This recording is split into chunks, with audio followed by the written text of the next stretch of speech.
Time to get up with the return. Brady versus Bill on a night that had it all. The drama, the kick at the end, the meeting after the game. We've got it all right off the top. Then, the Cowboys are legit. We'll tell you the one big reason we could see Big D in LA for the Super Bowl this year. And two legends collide in Titletown. We'll tell you why only one might have truly emerged. All that and more. We're getting up with you. Starting right now, presented by T-Mobile. Delighted you are there. The regular Monday crew is here. Rex, RC, and Dan dressed up for the occasion. I told y'all I look short, man. You do look short, but let us waste no time. You know where you want to start last night. Foxborough, Massachusetts. The return of the century. Tom Brady back and better than ever. There's the opening hug from owner Robert Kraft. The fans showed up and their feelings obviously split. Brady taking the field, coming from the wrong tunnel. The fist pump in the corner. Let's take a listen to the reaction. Please welcome tonight's visitors, the Tampa Bay Buccaneers.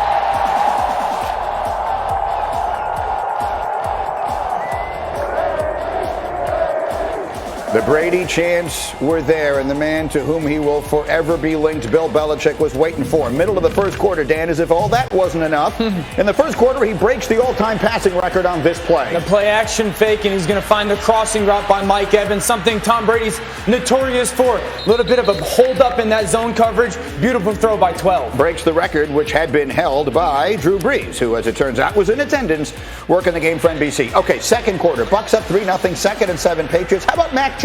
This is so nice. 1, 2, 3. Number 4, Hunter Henry crossing on a little bit of a shallow route. Hold it up on that back shoulder to the driving safety. Beautiful drive at that Patriot offense. So 7-6 New England at the half. Third quarter, same score. Brady's favorite target last night was Mike Evans. Yeah, I love the stack release by Evans so he can push up vertical and break away to the sideline. And then RC, when they got down close to the goal line, they weren't throwing. They give it to Rojo. Listen, Rojo, he finishes here, powerful into the end zone. It's a big play for the Tampa Bay Buccaneers. Brady wouldn't throw a touchdown, but they were up 13-7 after 3. Same score, first play of the fourth quarter. It's Jonnu Smith. Another fantastic drive. First and goal, they come out, flash fake, leak Smith out. Great drive by New England. That's up 14-13. Steve Belichick's face says it all on a big third down play. Get loose. Who says he can't run? Yeah, watch his face at the end of this one, though, Greeny. 3rd and 6, nothing's there. Whatever means necessary.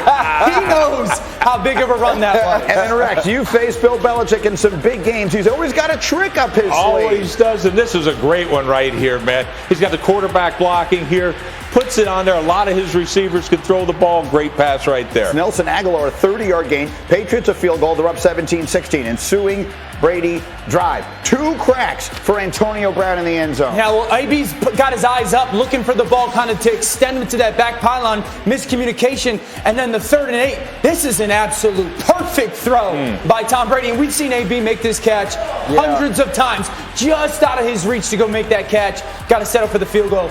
Those were consecutive plays. So 19-17 Tampa in a pouring rain. Ensuing Patriots drive on a 3rd down.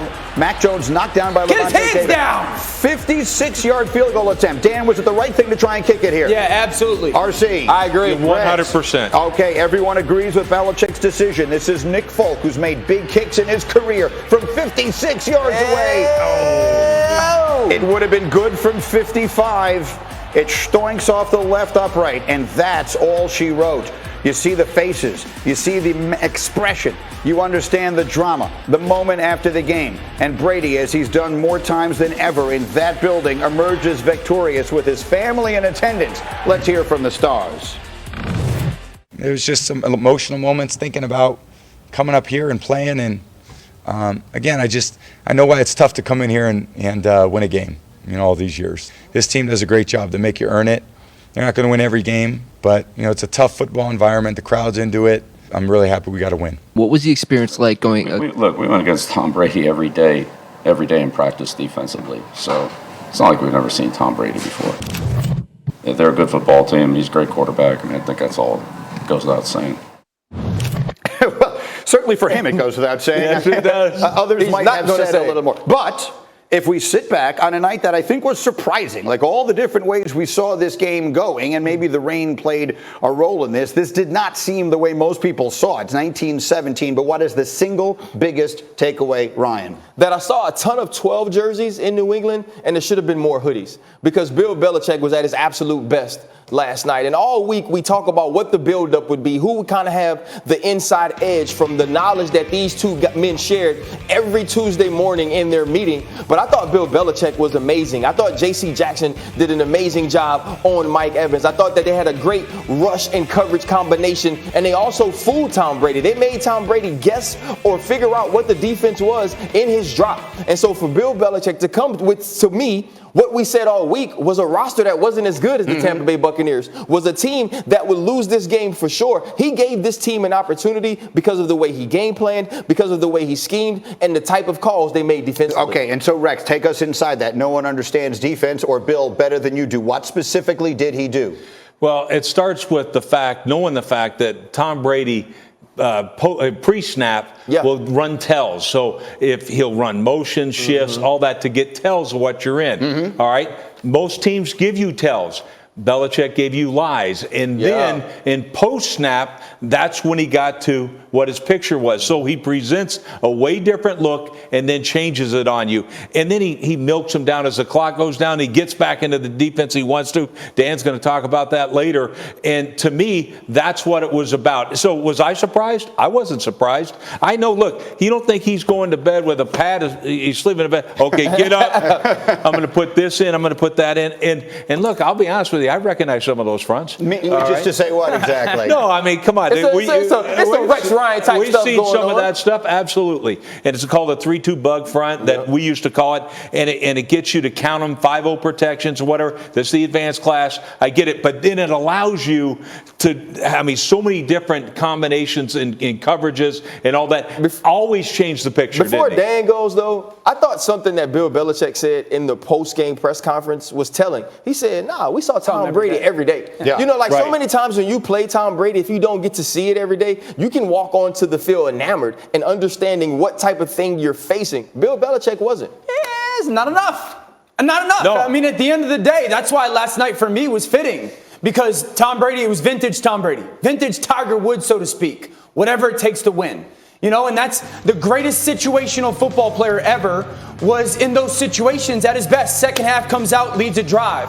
2-minute drill before the half, gets the field goal. And then at the end, when it matters the most on 3rd and 6 to get into field goal range, he gets the ball to AB. He drives the ball to Mike Evans. And maybe not the most impressive performance, but golly, an impressive win. Maybe not the prettiest game, but pretty enough. And that's Tom Brady is figuring out a way when all the chips are on the table and the emotions of all week. And I got to go back to a place that I was the greatest ever for 20 years. And I got to deal with weather and all leading up to it and finding a way to get a win. And that's why he's the greatest quarterback, the greatest player to ever play. That's fair, but I've got people up here all week telling me he's going to throw 5 touchdowns and it's going to be a bloodbath. And maybe the rain had something to do with that. Maybe he was confused or fooled a little bit. And maybe even for a guy who has started 9 Super Bowls, it was a lot for him. In some ways, he looked early at least.